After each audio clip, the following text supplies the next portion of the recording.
got it. Mr. President, I have 5:30. Yep. Okay, everybody. I'd like to call the meeting for May 1st to order. Can we have a roll call, please? Ms. Landon. Here. Mrs. Malad. Here. Mrs. Webb. Here. Mr. Browning. Here. Mr. Steininger. Here. Can we stand for the Pledge of Allegiance? The flag is on the wall. I pledge allegiance to the flag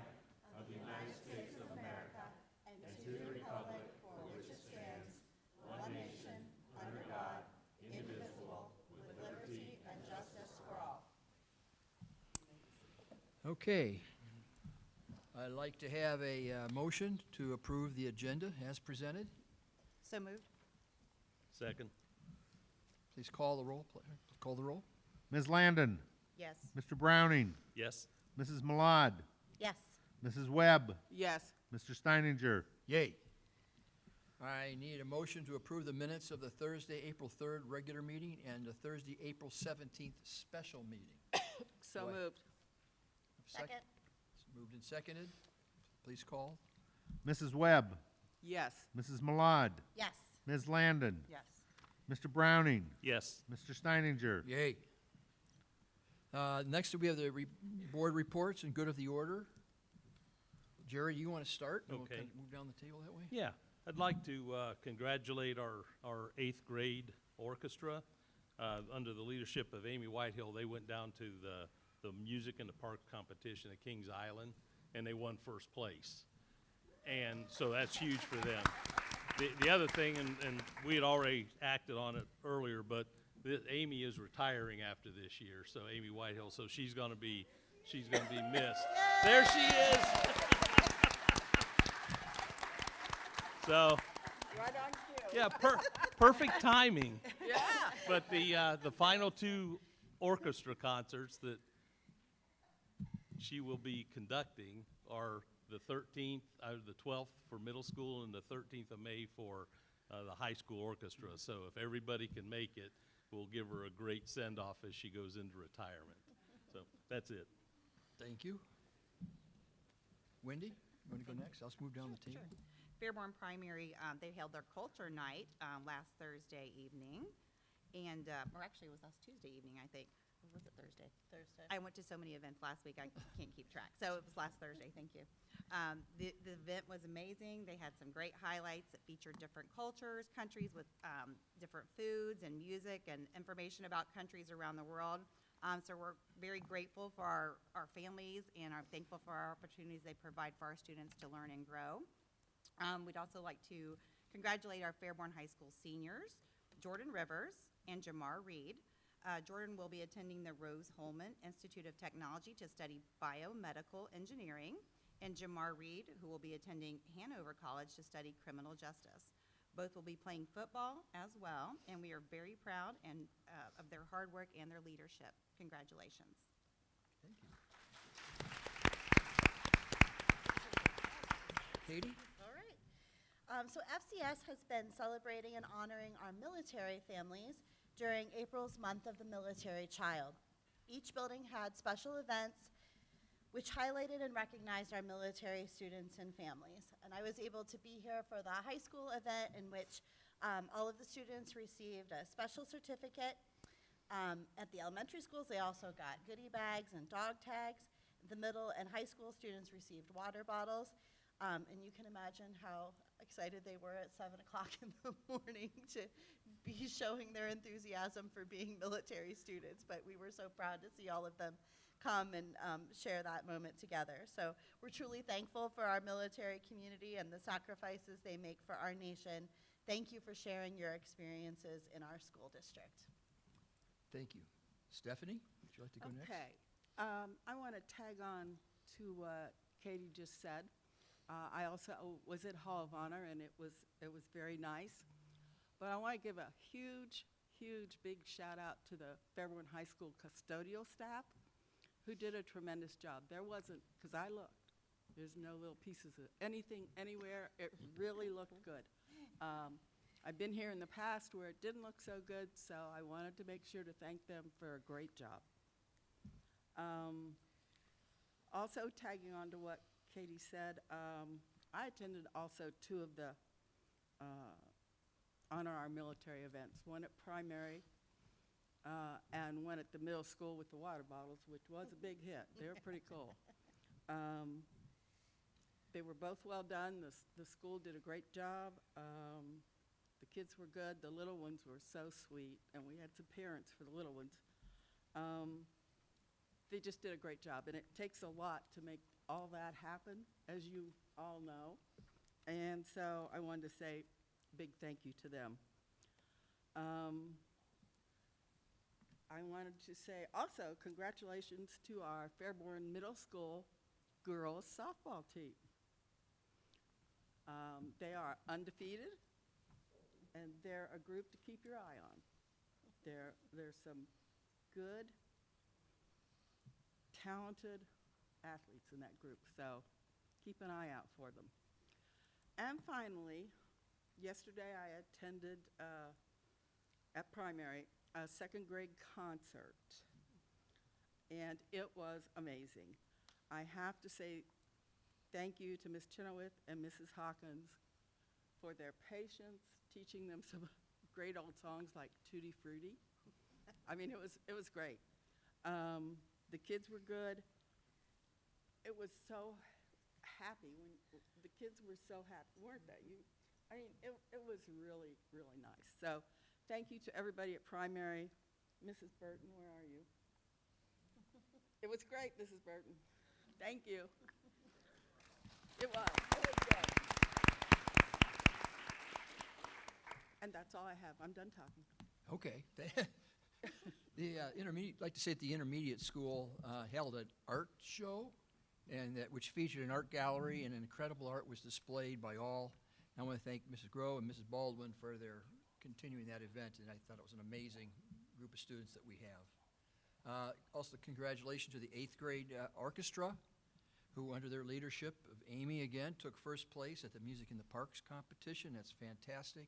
I want to add to that your students were at the Lions Club Gala Sunday night and entertained the audience. It was fantastic. It was really a joy to hear them, and I thought it helped that whole event go very, very smoothly, so thank you for that.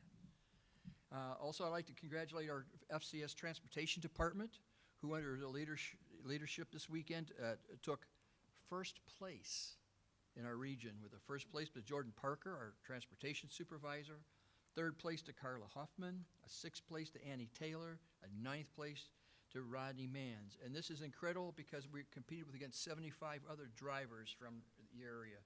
And thanks to everyone for that fantastic job, and I think it's a display of our skills, commitment, and ability to perform for our students. Thank you.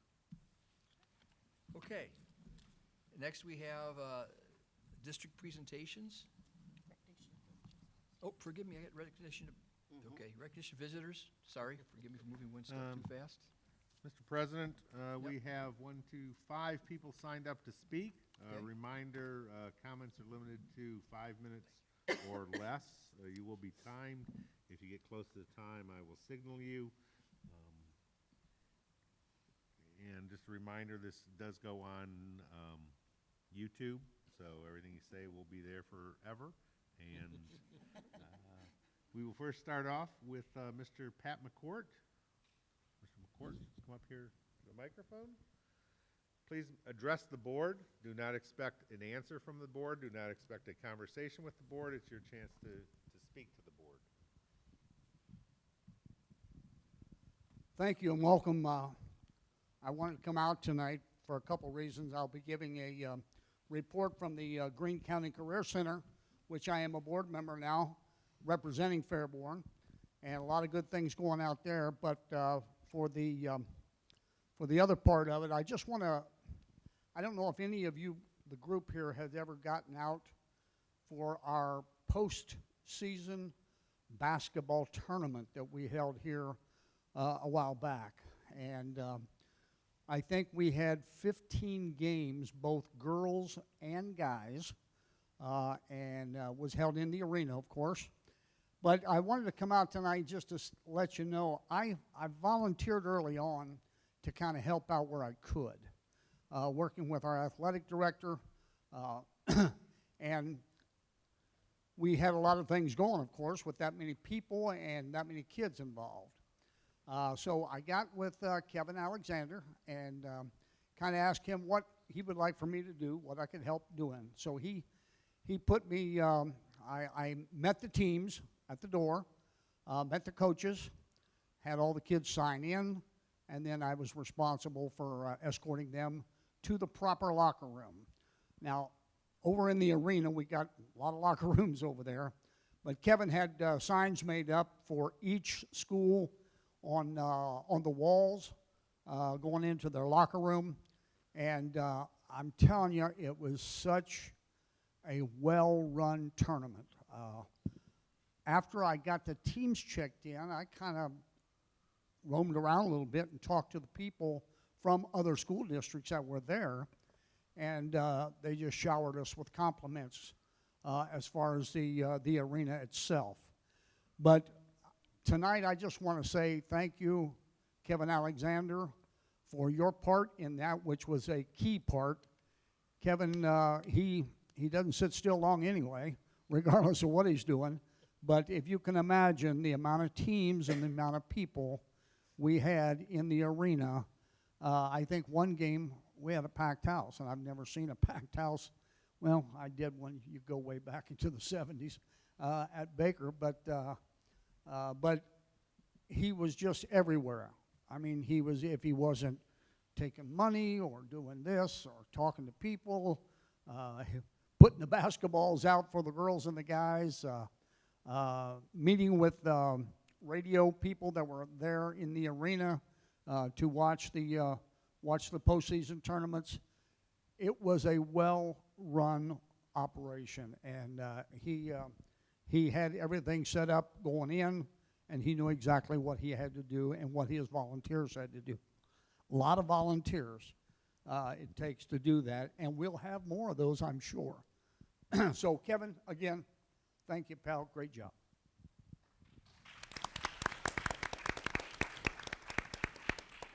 Next up, we have Mr. Tom Kirsch.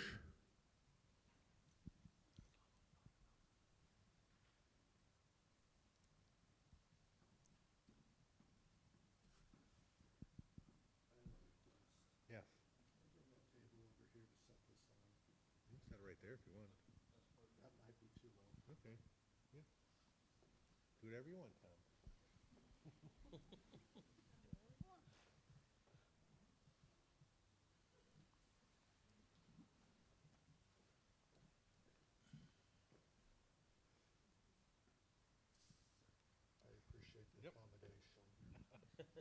I am going to defer to Mr. Mike McDermott and have him go prior to me, okay?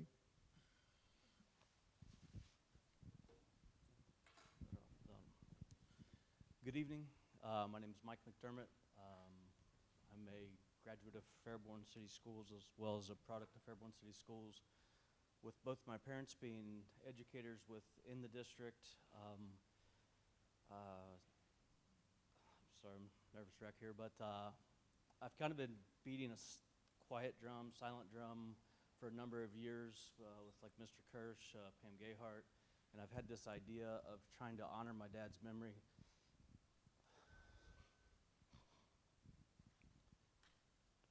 I'm just asking for something small in his memory. I know as time passes, he originally retired in '99. A lot of teachers have nearly had a complete cycle of their career with nearly 30 years in since he had retired. So a lot of people, you kind of become lost or, forgotten, and I'm trying to keep his memory alive. I don't know how many of you do know him, but I kind of have a random list of notes here. But my dad was a graduate of Fairborn City Schools. He graduated from Ohio University with a Bachelor of Science degree.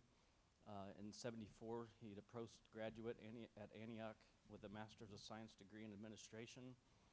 His first 3 years of education were taught at Mary Helper Christians here in Fairborn. He also taught and coached at 5 Points Junior High from '69 to '72. In 72 to 82, he was a assistant principal at Five Points Junior High. And then from 82 to 99, he was principal at Five Points Elementary, which was Ohio's largest elementary at the time, and it was second largest in the country.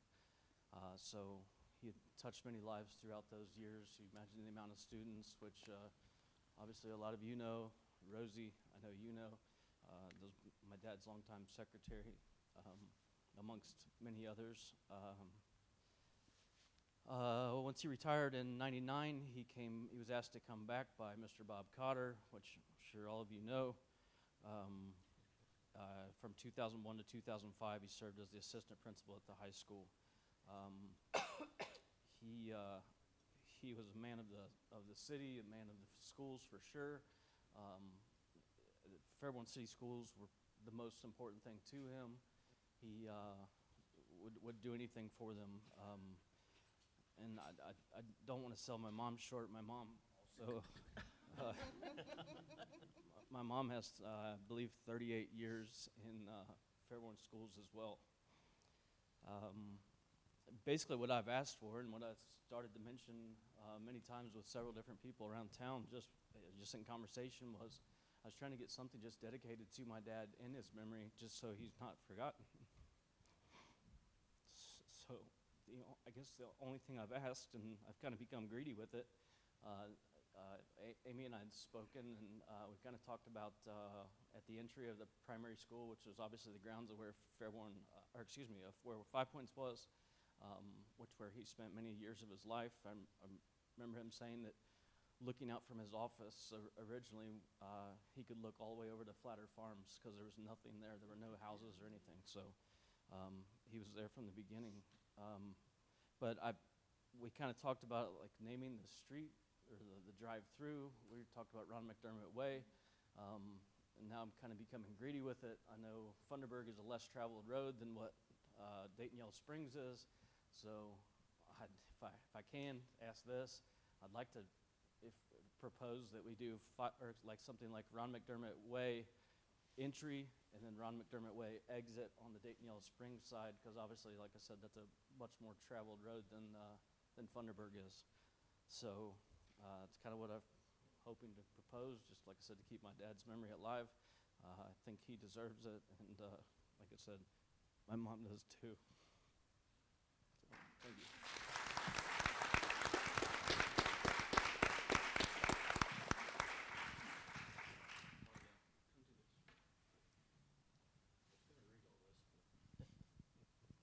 Michael is passing out Ron's Hall of Honor biography for each board member to view.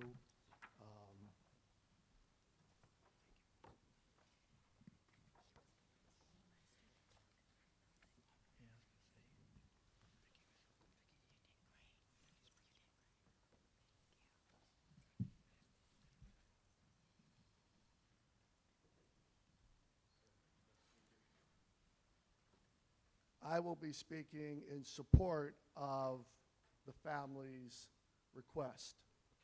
It is my honor, as having been asked by the Ron McDermott family, to speak in support of Ron and that request.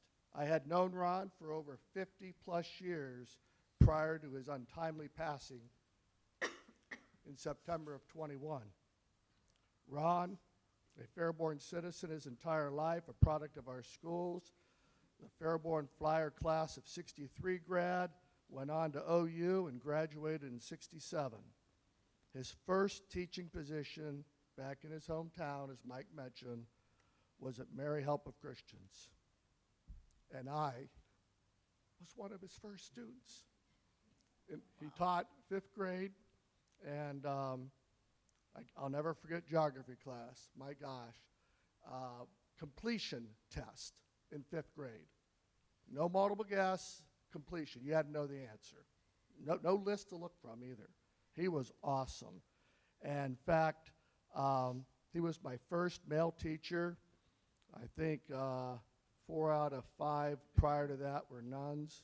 And then Ron McDermott. And that was pretty awesome. It was my privilege to have him as a teacher then. I loved him then, and I've loved him every year since. His example inspired my becoming a teacher, a career that I had 42 years in, much short than his lifelong commitment that he gave to our community. I am just one example of many thousands who have been recipients of his dedication and commitment to Fairborn youth.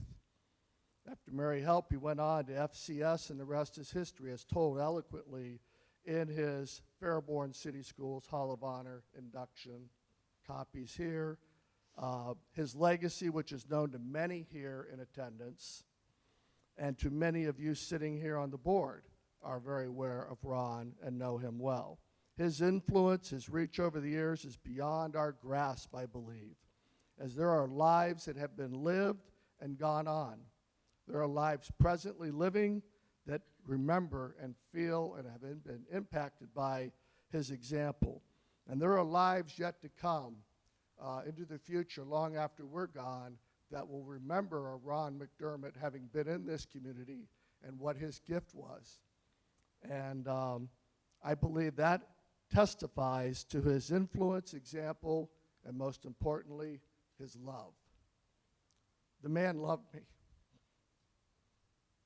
I can remember I was gone out of the community for 12 years. I went to Arizona on a vacation, and I taught 9 years out there. And every summer I'd come home, I'd walk 2 houses down from where my mom and dad lived, and I'd sit in the living room with Ron and talk to him for a couple of hours, tell him how my year was and what's been going on, and he'd always be so encouraging and supportive. And then I got an opportunity to come back here, and then I had an opportunity to be with him in the same building in the early 2000s when he came to the high school. Ron's testimony is so strong. It's his lifelong commitment career as a gifted educator and a citizen of this town and of our schools. Ron was a guide to his staff, their careers, and their accomplishments for decades. Ron was a shepherd to countless thousands of students who journeyed the hallways of Ohio's largest elementary school. His impact on my life and that of many thousands is a feeling of being encouraged and loved and being a part of a great community and a community of schools. He made us who we are today. He made our town better. And not only do we see it in this town yet today, but think about where all these children have gone on in their lives, where they live today, literally worldwide. As I conclude, how can one return the gratitude for such service? The request before you tonight is small, yet can be an overwhelming response to Ron, his family, and to all who were impacted and touched by his life. And in furtherance, it can be a notice to all who will come, that will travel the way, seeing an example of the honor we bestowed upon the value we placed on our educators and our children's education, which was Ron's first priority. Thank you.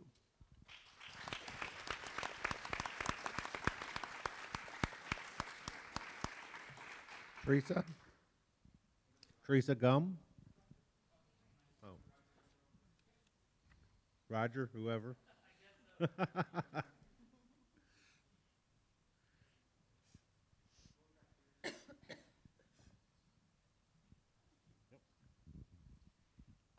I've been following people like that all my life.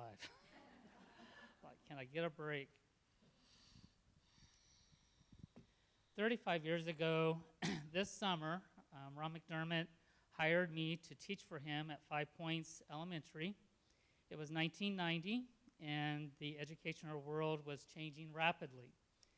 The National Teachers Exam was to prove that teachers were qualified. American Online introduced us to email, eliminating paper memos. The electric typewriter was being replaced with Microsoft Word. The proficiency test was to prove that our students were learning. And the big copiers, well, they were being replaced with replacing the Blue Ditto machines, the ones that left all of our paper smelling so good. Mr. McDermott guided me and the rest of his staff through all of these changes and so much more. He understood the importance of change and set the example for each of us to engage with innovative teaching methods, new technologies, and he supported all of us to think outside the box, all to give Fairborn students the best that we could offer. As we all get a little older and we think about the next stages of our lives, it's only human nature to think about what our legacy will be. How will we be remembered? We do this by reminiscing about all the ways that we have cheered others on, mentored people through big decisions, and encouraged those around us to embrace all the latest inventions and gadgets that make our lives better. As a friend and a leader, Ron McDermott did exactly this. Mr. McDermott wore several hats, as all true educators do. As a family man, he and his wife raised 2 successful children. As a teacher, he taught with compassion and understanding. As a principal, he led with integrity and consistency. And as a college adjunct, he prepared teachers for the future and introduced us to the intern program as we know it today. As a community member, he helped those that battled the disease of addiction and took part in Fairborn's annual traditions. He was always dependable, available, and a faithful confidant. He always had other people's best interests at heart. As the board and committee members contemplate on how to honor Ron McDermott's life work, by the way, isn't it nice to celebrate and honoring one of our own? I ask that you reflect on these thoughts. Let's bring honor to a man who was a trailblazer for education, to a man who impacted generations of Fairborn citizens, and to honor a man whose legacy generates countless memories of the best of times, the best of who we are, and the best of who we can still be.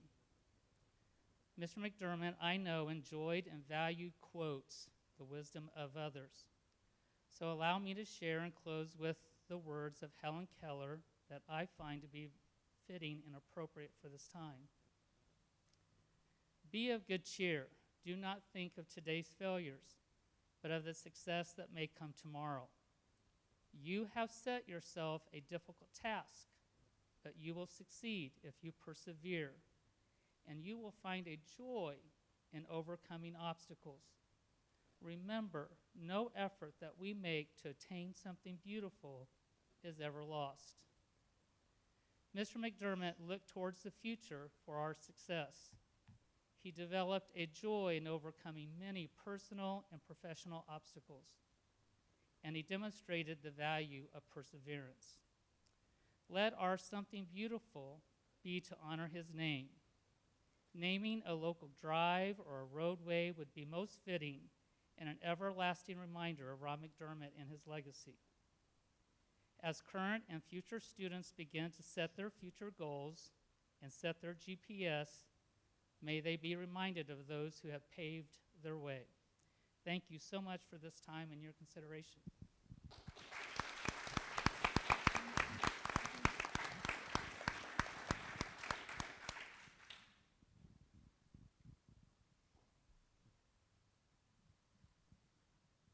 If you could state your name at the beginning. Yes, Jared Smith, speaking on behalf of the McDermott family and Ron McDermott.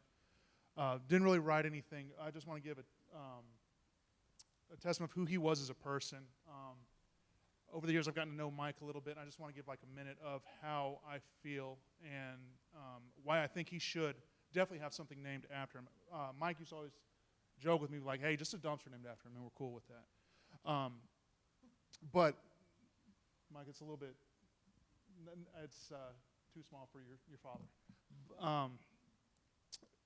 When I think of people that are truly of service of other people, Ron McDermott's the first thing that comes to mind to me personally. When I was making a segue and making a career change from my previous career into the realm of education, first person that put that thought into my mind was Ron McDermott. Ron McDermott was very open to me coming to his own personal home and teach and telling me, hey, this is kind of the things that you got to do to be a teacher. And as I'm up there listening to other people, I'm thinking, how many people has Ron McDermott left in his legacy, and how many people, other than myself, has he helped achieve that goal of becoming a teacher, an educator, an administrator down the road. And I think a true public servant is that of a Ron McDermott. Even though our kids in our school don't know it, the branches of his impact on people have also affected the kids that are getting ready to graduate here in a couple months. And that's something that I think should be a testimony of why we should at least name something after him over at the primary. A lot of my colleagues interacted with him, influenced by his teaching skills in the classroom, become a teacher of their own, kind of modeling probably what they learned from Ron McDermott as an administrator. His care for others is something that needs to be recognized and almost immortalized, if not immortalized. I know that there are plenty of assistant principals that we have had, and definitely principals that we've had in the past. Ron sticks out not just because of the time that he had as in education, 42 years. That's 42 years, is that what I heard? 50 years, something like that. That's a long time. Yeah, that does deserve recognition. But if you look at all the people that he impacted, including our students who had teachers that were impacted by him, you can see how far the branch of his legacy is. So just something to consider as you guys are making decisions for this brilliant, brilliant human being that was Ron McDermott. Thank you for your time.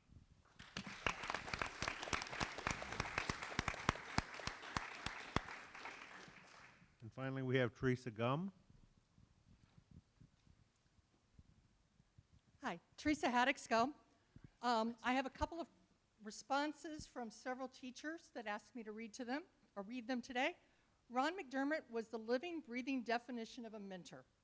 He held us all to a higher standard as a teacher and professional. He demanded our best in the way we taught, interacted with our colleagues, and developed positive, supportive relationships with students' families. Ron was an exceptional educator. He believed that everyone had a good soul. Even if you had to really have to work at it to find that, he knew it was there. A walkway would be a wonderful way to honor his legacy because he always got a person's attention as he strolled the halls at 5 Points. You could hear those feet as he walked, and you could see this huge figure of who he was and who he stood for as he walked down the hallways. I personally have known Ron since the early 70s as my junior high principal, assistant principal. He was my principal when I taught at 5 Points and my mentor when I became a principal in Fairborn, and then a valued peer and friend as I completed my administrative career. Ron was a building principal that set a clear vision for school and encouraged innovation in teaching and in learning. He prioritized student emotional and social needs on the same scale as their academic performance. He worked tirelessly with Wright State and other businesses and universities to bring volunteers and extra resources into a building when we really needed extra attention and extra supplies and different things into the building. He gave so much of himself to Fairborn over the years.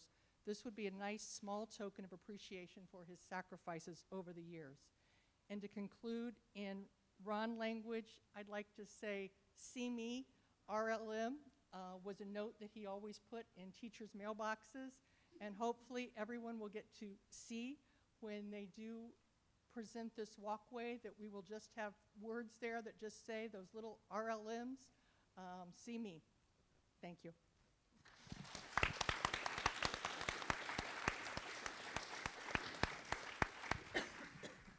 That concludes the public comments. Okay. Mr. President? I just want to make a comment. A lot of you know I had the pleasure of knowing Ron, and just wanted to say that everything that was said tonight was very well said and absolutely true. So thank you for taking the time to come tonight. Okay. Thank you, Jerry. It's time for our school district presentations. Amy, I'll let you start off and lead what we have tonight. Thank you. Good evening. We've got a full slate of presentations tonight. So first we would like to invite Evelyn Breidenball, if she would come down front. Evelyn is a student at Fairborn Intermediate School, and we wanted to recognize her this evening because in January, I'm just going to talk really loud. In January, she started a fundraiser for her, in honor of her birthday, and asked people to donate items that would create a birthday cake kit that she then donated to the Fairborn Fish Pantry. And so it had all the items that they would need to bake a full cake. They even thought through if they didn't have eggs or oil, what could be substituted to still be able to make the cake, and including sprinkles to go on the cake. And when she was all done with the fundraiser, she was able to put together 110 kits. Her goal was 100, so she knocked that out of the park, and she made that donation this past spring. This is the second time that she has run this project. The first time was last year when she was in the Ohio Cinderella Scholarship Pageant as an ambassador. And at that time, she had the goal of putting together or collecting items for 31 kits, and she actually was able to donate 74. So she says she is going to continue to do this because it brings her a lot of joy, and we thought that it was pretty fabulous that she is thinking of others in this way. And so tonight, Evelyn, we have a certificate of recognition for you. Thank you for your good gesture towards our community. Let's get a picture. Hey, One over.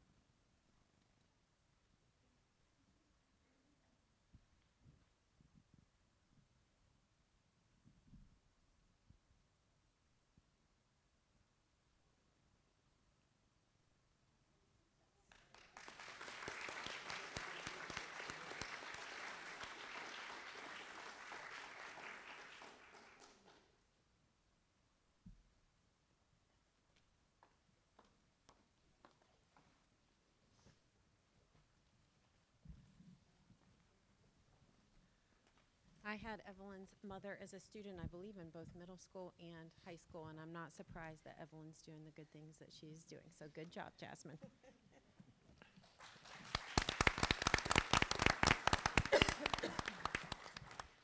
At this time, we will recognize, or we will ask the senior class officers to come forward to give us a recap on the senior trip to New York City.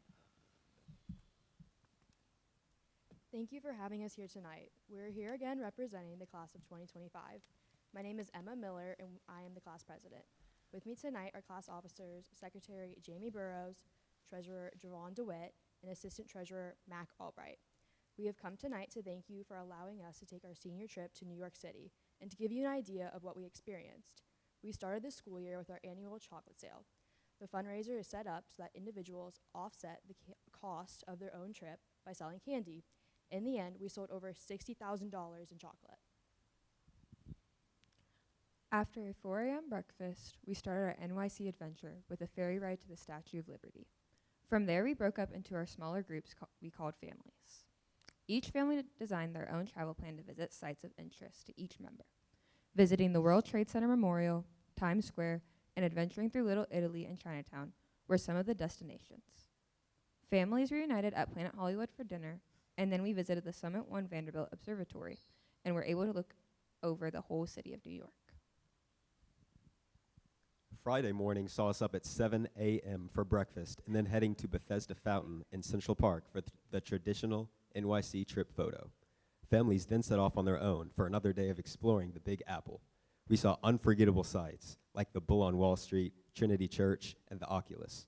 We experienced riding the subway, walking through Central Park, and shopping at Rockefeller Plaza. One family explored the Empire State Building. My family visited the Museum of Modern Art and saw Vincent van Gogh's The Starry Night, along with other breathtaking works of art. One of the best parts of our trip was getting to see a Broadway show. This year, we saw Death Becomes Her, and it was amazing. The costumes and sets were incredible, and what made it even better was that we got to see the original cast perform including Michelle Williams from Destiny's Child. They were so talented, you could tell they were having a lot of fun on stage, which made it even more fun to watch. The show had a little bit of everything: comedy, drama, and even some crazy surprises, so there was something for everyone to enjoy. Our class loved it, and it's a night I'll never forget. Saturday was another day of amazing weather. After the entire group visited the Met, each family set out to see as much as New York as we could on our last day. Some haggled for bargains in Chinatown, others visited Soho and NoHo and Times Square. A visit to Grand Central Terminal, lunch in Little Italy, and shopping in the Nintendo, M&M, and Lego stores were other popular stops. We had outstanding chaperones who made sure this trip was special for all of us. Our class had a great time in New York City and learned a lot. This trip has given us the opportunity to travel to an expansive and diverse city to see what other cultures are like. The annual senior class trip gives many students who would not have had the chance to travel the opportunity to do so. We want to thank you all again for allowing us to continue the Fairborn High School tradition of taking a senior trip. The memories made by the class of 2025 are ones we will never forget. Now, please enjoy a brief presentation of our trip.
Before they get out of here, I want to add that they are joined tonight by the senior class advisor, Rebecca Zink, and none of this would be possible without her guidance and leadership.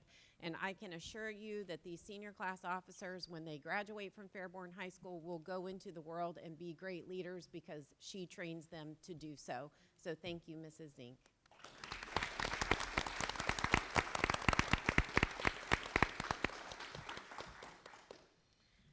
Okay, moving on.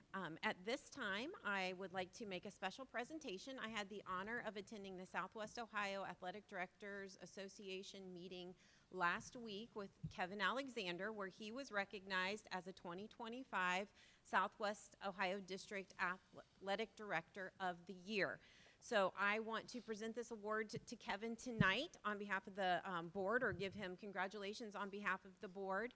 And just add that Mr. McCourt has already pointed out what an incredible job that Mr. Alexander has done this year managing these new facilities and all of the requests for tournaments that come in. I think everyone in the state of Ohio has wanted to come and play at Fairborn High School, at least it seems like it. It might not yet be done. There might be some more this spring, but he's done an excellent job of showcasing our facilities and also acting in a proactive way, as we have had lots of growing pains coming into this facility, which is incredibly awesome, but also totally new and foreign to us, and presented a whole new set of challenges that we couldn't even have the forethought to try and get in front of in some cases. So Mr. Alexander, thank you for the commitment to not only our athletic program, but to our students and our community. Thank you.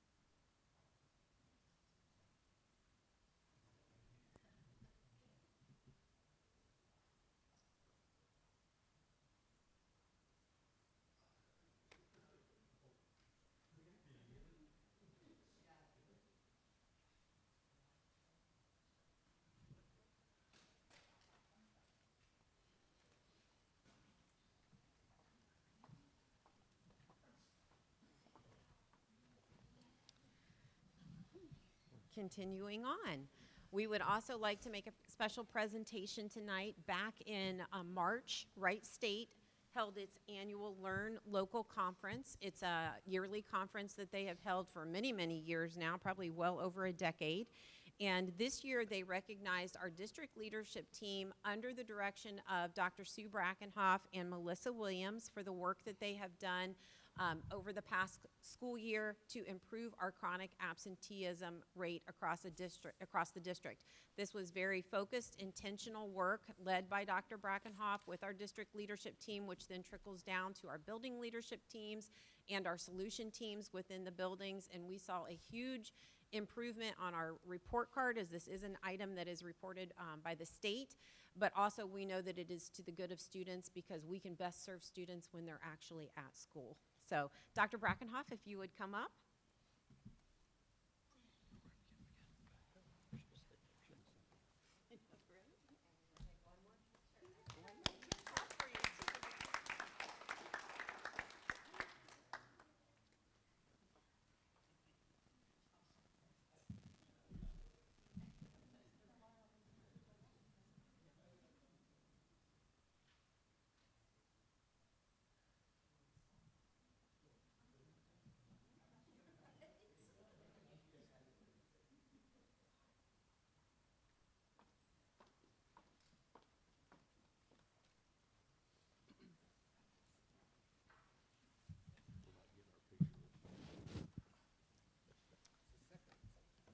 And then I'm going to hand it over at this point to our treasurer, Mr. Philo, who has got some information about finances. I see a phone box. I was insulted twice tonight. Mr. Browning just said he didn't want his picture taken with me. And I asked the fine people that were sitting over here if they wanted to stay for the finances or they had the opportunity to leave, and they chose to leave. So I will offer the same opportunity to people in the front row. If you'd like to stay for 15 minutes worth of school finance, you are welcome to. It gives me pleasure to talk to the board tonight. First about the 5-year forecast, and then about the proposed state budget as it came out of the House. First, in terms of the 5-year forecast, each of the board members have it in front of them. The state law mandates that we present a 5-year forecast in November and then significant updates in May. Usually it does not change much from November to May, but this one has. In the past, it's sort of my best guess with a little bit of a worst case scenario, but with pending legislation on the state budget, I purposely tried to make this sort of a worst case scenario. I've put in some other placeholders in there that normally would not be in there. In terms of overall at the top, we're still showing a proposed 4 mil levy, a new one in November 2027. We've been talking about that for a couple years now. In terms of, and it would have been in November 2027, it will have been 20 years since we passed the new operating levy. So 20 years without an increase in property taxes for operations is exceptional. I show the state budget in there in terms of a small increase for next year with freeze the year after, and then 3% as placeholders. The real estate taxes have come in very well in terms of the increases because we're at the 20 mil floor, and also the income tax is stabilized as well, showing small increases. So those show in there as well. So in terms of the revenue, we're pretty stable. Just as a reminder, we're half locally funded, half state of Ohio. In terms of the salaries and wages, you'll still see the same placeholders in there. We're trending a little bit upwards in terms of our salaries and benefits because we've had to hire a few more people with kids moving in and special needs kids. So those show only as placeholders after their current contract agreement expires with our associations. And then one major change in there is we'd had this closing the gap plan, the success plan. And we had built it in first in COVID. It was a very aggressive plan to spend some federal money, but two, to also improve what our instruction was for our students. Led by Dr. Brackenhoff, we put that into place 4 years ago, Sue, 5 years ago? And we had talked about that we would only continue it for a couple years, and then we would slowly decrease it and finally eliminate it, because it is a very costly and labor-intensive program. With this, what we've shown is the decision was made to continue it for next year. It'll be slightly smaller through attrition in terms of the administration has decided that if teachers retire or whatever, we will shorten up the program through attrition. But we don't have an immediate cutoff date for it. And so I've shown that out there for roughly the next 6 years as a placeholder only, okay? Because part of this is, we'll get into it with the state budget, is we can get penalized if we have large balances of cash, or what they consider large, I consider normal operating cash. So in terms of if that happens, we'll probably look to continue that program on, and they'll continue to assess and monitor that program to show its worthiness. You'll see an additional line on there for insurances. That is if we're seeing double-digit increases each year for the next 5 years. It's sort of a worst-case scenario that if we saw 15% increases in health insurance for our employees, then that additional money is in there, and then I sort of take it off at the end just in case. You'll see a new line in there, new middle school, that orange line, $2.5 million in each of 2 years for a total of $5 million. That is, I think, our maximum exposure that we might need for the new middle school. We're hopeful that we won't have to use any general fund money, but we probably will use some. But we're committed to building the building that we want. And also in terms of if we're going to be penalized for having cash balances above what the state says, I'd rather us build something and use it for Fairborn. So we have that in there as a placeholder. You will also see under number 17 for this year, you'll see a placeholder of $750,000. We usually allocate $250,000 transfer each year to our permanent improvement fund. That is used for roofs and boilers. This year is, we will talk about it later in work session, But the Park Hills building, our current middle school building, is in need of new boilers, among other things. I won't have Mr. Rodney go into details, but we're looking at an additional $500,000 probably to spend before June 30th to do a purchase order on new boilers for that. We'll talk about that in work session. Part of that is spend it now and get our cash down a little bit. So the cash balances still look healthy. Still puts us in a strong, stable financial position. Even if the levy didn't pass, we're still on that roller coaster in terms of, but we're down with cash balances decreasing. But I've stood here for 7 years, and I've shown you that same thing. It's my worst case scenario. I'm sort of your early warning tsunami system that I want to show you when we need it, that we never go through what happened here in the past. So, any questions from the board? More money for the middle school? This is what we've talked about before. So, the middle school size has been, there are some variables in terms of alternates and in terms of some parking lots and playing fields. So, An outdoor education center. correct. Now for the next part. Go ahead, Mr. Burr.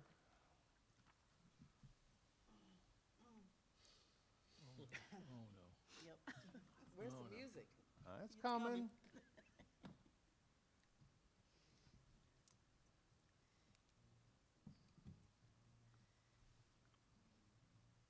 Maybe.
What's been proposed by the State of Ohio House of Representatives and passed by them changes school funding in Ohio as we know it, in terms of takes away a lot of our current things that we've always assumed for 40 years.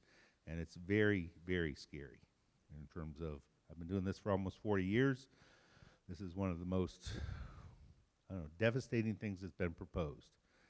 As it is right now, it will not affect Fairborn schools.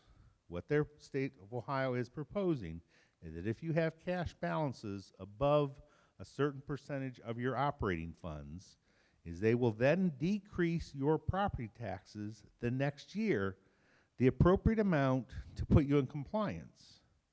They'll take that money away from the schools, they'll not collect it from the voters, and basically could wipe out $10, $20 million just like that. It puts people's taxes on roller coasters. It puts our funding on roller coasters. We've tried to be great stewards of the public's money, and we're accountable for every single penny of it. But yet, this would penalize those districts that have tried to be financially stable and could devastate. Right now, as written, it exempts districts on the 20 mil floor. Fairborn Schools is at the 20 mil floor. That's a property tax measure. It says you have to have a minimum of 20 mils. Included in that is not emergency levies, is not bond issues, is not permanent improvement levies, is not school district income taxes. So as it stands right now, this would not affect us. There has also been bills introduced that the school district income tax, which we have, would count towards the 20 mil floor, thus making this applicable to us. There's also introduced legislation that emergency levies would count towards the 20 mil floor. If that would pass, this is applicable to us. So I ran some numbers.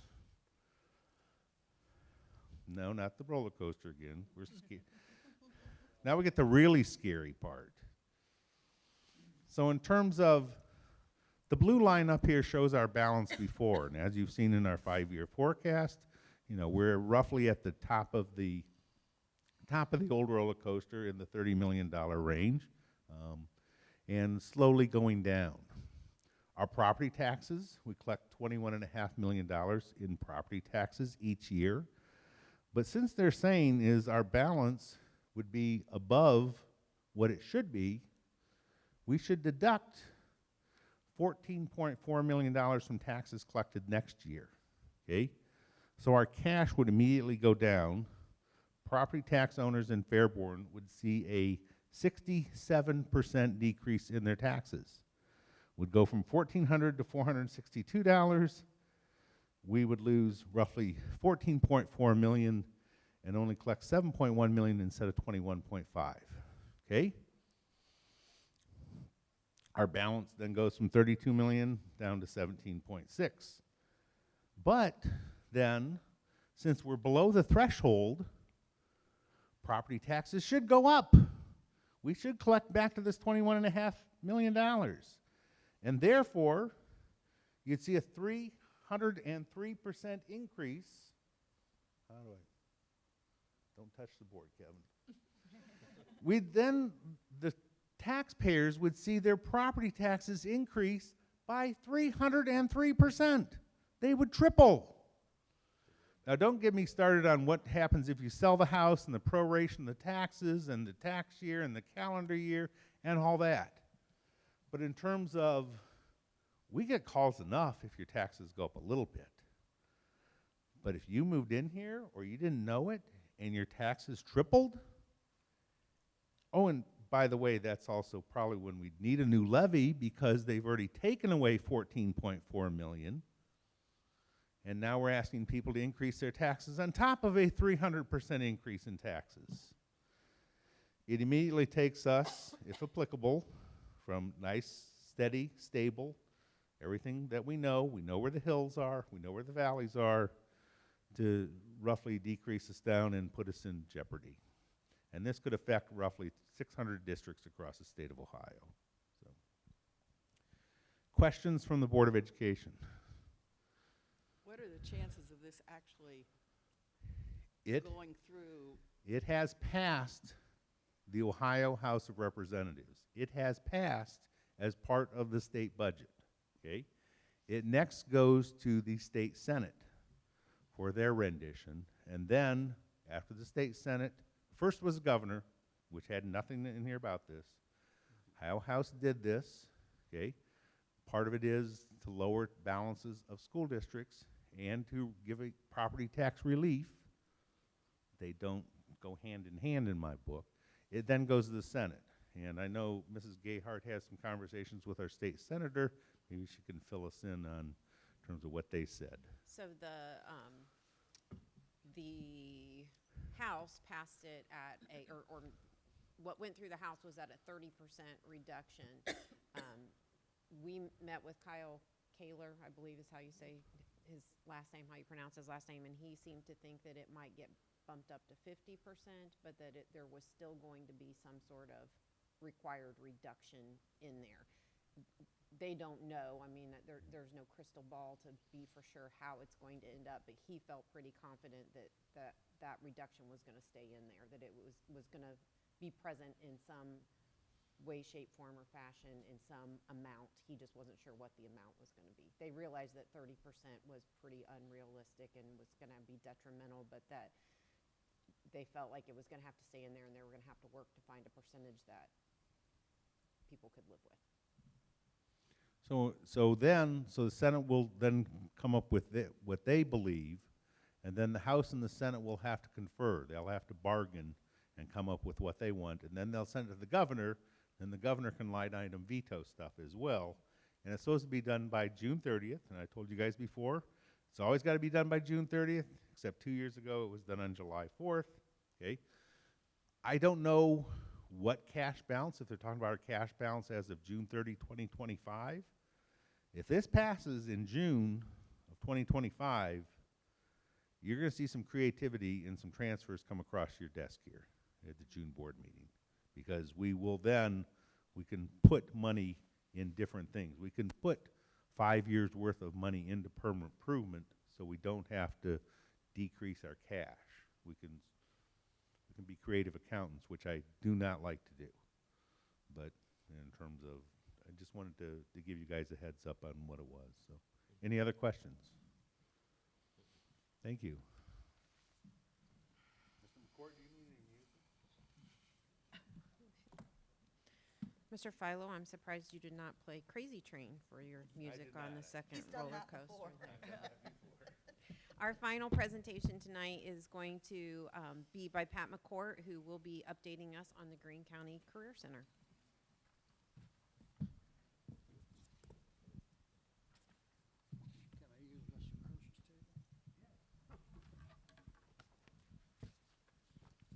Oh, good evening, and thank you again for having me in.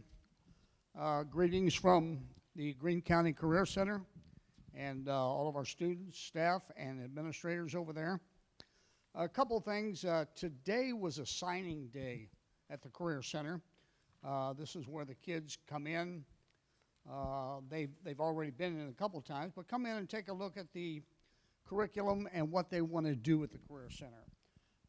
So we had signing day today, and as I have about 80 kids and about 20 of our students were there slated to participate in signing day. A couple facts.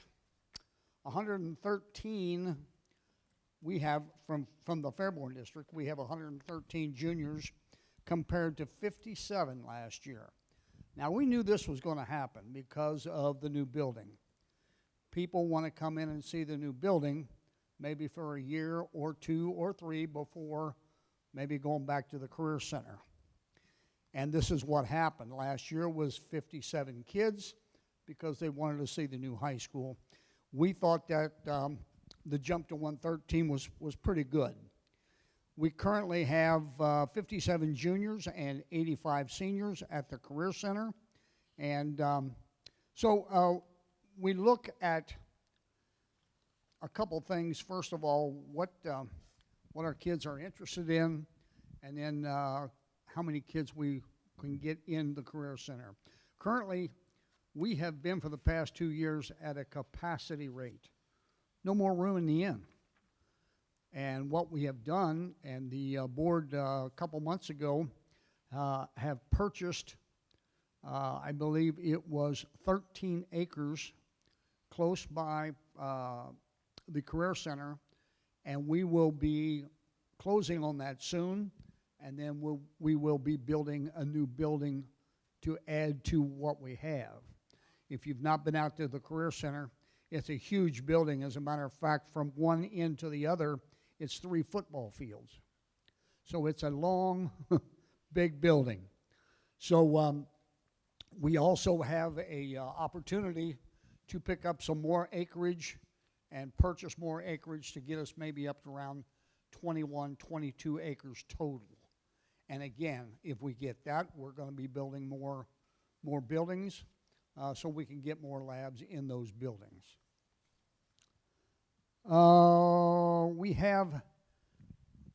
have had 284 students taking our Fairborn City School classes in Fairborn this school year. Now keep in mind, and I know our treasurer will let you know, anytime kids go out to the Career Center, Fairborn District loses a little money. So obviously we don't want a bunch of them out there, but still the opportunity is there for kids, and I think a great opportunity for kids to come out to the Career Center, because I really do feel that we're losing part of the kids that are out there. We have kids that are doing very well in school. Others are not doing very well. And there's that middle bunch that is going to say, well, I want to stay in Fairborn in the high school, or I want to go out to the Career Center. So, and this is happening in all of our districts. We have 7 districts at the Career Center. I wanted to let you know as well, our superintendent, Dave Deskins, is kind of taking a role back, stepping back a little bit, keeping his title, but stepping back and trying to get more involved in the fundraising for the Career Center. And our one-time principal here at the high school, Brian McKnight, will take on now the running of the Career Center on a day-to-day basis. So a lot of things going on now at the Career Center. We'd like to invite you all out anytime you can make it. Come out and have lunch with us. The culinary group have lunch, I think, twice a week, and it's open to the public. And we can most certainly get you in the Career Center and see what's going on. Amy, I think this Monday you were out at the Career Center. Was that your first time? No, I've been out there. You've been out a there, few okay. times, But yeah, she came out and took another tour of the Career Center, and you just wouldn't believe what goes on out there. And so we'll have more to report to you probably next month. Thank you.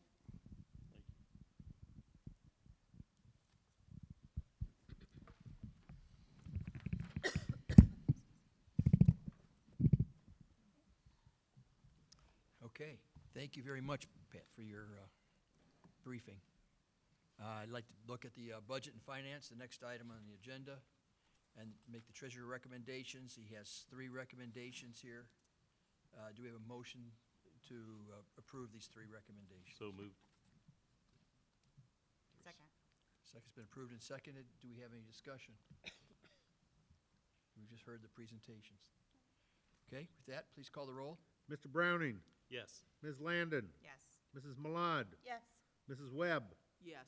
Mr. Steininger. Yay. Next, we have the administrative reports, and before we talk about them, can we have a motion and a second to approve? It goes up through item number 28, 29? 30, oh, forgive me, 36? Keep going, no, yep, 36. Okay, and one of these is a recommendation for recognize Lisa McCarsky, the cook manager for FPS, for her 29 years of service for Fairborn City Schools, and we need to make sure we get that resolution for tribute. So moved. Is there a second? Second. It's been moved and seconded. Call, please. Mrs. Malad, Yes. Mr. Browning, Yes. Ms. Landon, Yes. Mrs. Webb, Yes. Mr. Steininger. Yay. Next, we have the, gotta come back at my agenda here, forgive me. Yeah, preview of the curriculum. Reading the first reading, am I right? Did I lose my place? Second, that's Gifts and 36. donations. Okay, gifts, donations? Yeah. Okay, There's a yeah, there's a section here. public preview of the curriculum that Yeah. says that we need to move Right, and second on. yes, yeah, Yeah. correct me, thank you. I thought there was one more section in here. That was part of. Oh, that was part of that vote? That was Did it Okay. part of the encompass whole it? thing. Yeah. Got Okay, it. All right, well, great. good, then we'll go to gifts and donations. Wendy, we have our, All right, thank you. The Fairborn City Schools Board of Education would like to gratefully acknowledge the following gifts and donations. Mel and Joan Sturts, $50 for the Hall of Honor, white donor. The VFW Post 6861, bookshelves for the Board of Education, yearbook storage. For the Ackerman Relays, Mitch and Julie Carroll, $50. Jane Clifton, $50. Jack and Judy Gayhart, $100. Kirk and Amy Gayhart, $50. Jamie's Tires and Service, $200. Steve and Pat Quinter, $200. Town and Country Animal Clinic, $100. John Varner, $200. And Dr. Jason White, $3,500.